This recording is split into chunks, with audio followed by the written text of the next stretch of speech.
ng unit. So, eto po guys, spacious yung area. Expansion for the ceiling, and then expansion for the 30 kitchen, or walk-in pantry, or anything na gusto po nilang gawin. Pwede po for expansion, extension.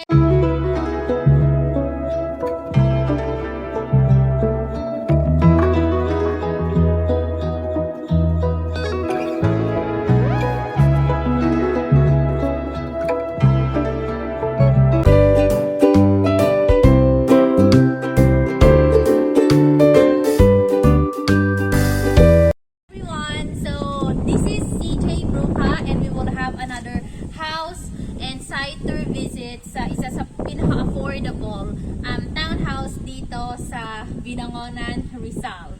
So, nandito po tayo ngayon guys sa Madison Place. Located po ito sa Barangay Pag-asa, Binangonan Rizal. Harap po ng Angono Private High School or Angono Private High School. Alright, so eto po, Brgy unit. So, lot area po dito sa Brgy unit, 76 square meter, and floor area, 68 square meter. Alright, so, eto po, complete turnover unit. So, dito po guys yung living area. So, makikita po nila polished, white paint, and with tiles na po. So, dito po guys yung provision for the living area. So, makikita po nila napakadaming activities po na pwede po nilang gawin sa spacious area po na ito. And makikita po natin dito po for the kitchen sink. So, kitchen sink po guys, meron na po cabinet sa ilalim, and tiles po, tiles na po yung kitchen. So, dito naman po, sa living area, meron po tayong toilet and bath. So, tiles na po yung half room, toilet, and the sink, and the toilet po. Alright, so, complete turnover na po yung unit. And dito naman po guys, yung back area. And ito po guys, for the back area, ito po yung likod ng unit. Yeah, back area, likod ng unit. So, ito po guys, spacious yung area. Expansion for the ceiling, and then expansion for the 30 kitchen, or walk-in pantry, or anything na gusto po nilang gawin. Pwede po for expansion, extension, and ito po guys. So, nakikita po nila napakalawak, especially mas madaming activities yung pwedeng gawin. So, highly recommend this unit guys. And let's go to the second floor area. Alright? Atin po tayo sa taas. Alright, so makikita po nila guys, ito po, hindi po ganon, matibay po yung pagkakagawa, polish. So, from here po, another toilet.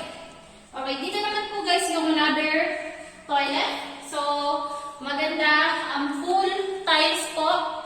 And then meron din pong sliding window, and then the door knob. Alright, so maganda po yung pagkakagawa. So, we have 3 bedrooms here. So, ito po guys yung second bedroom.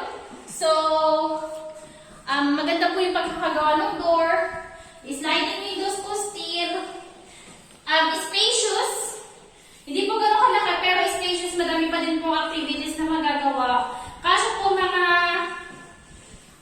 upper deck or isang bed.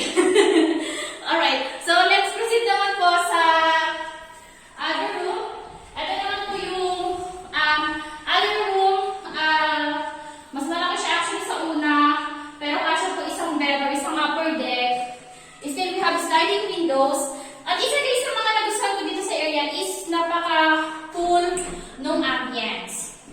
So, kung makikita po nila, yung community is maganda, more on nature. And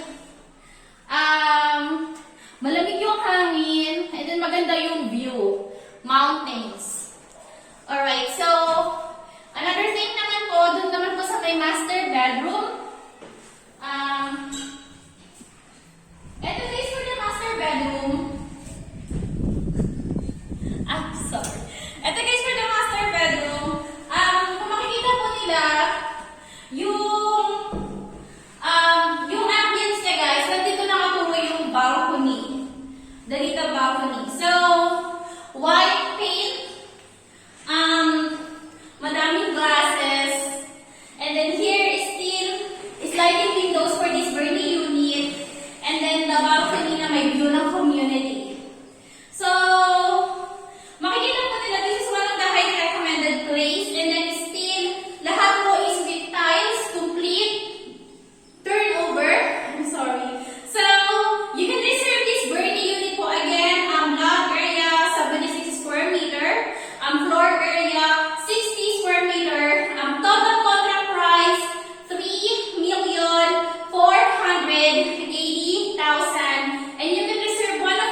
also subscribe to my channel.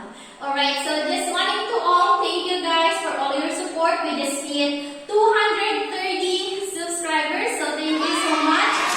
Please subscribe if you can check my channel before. You know, I do some studying videos, dance videos, house and cycle videos, and travel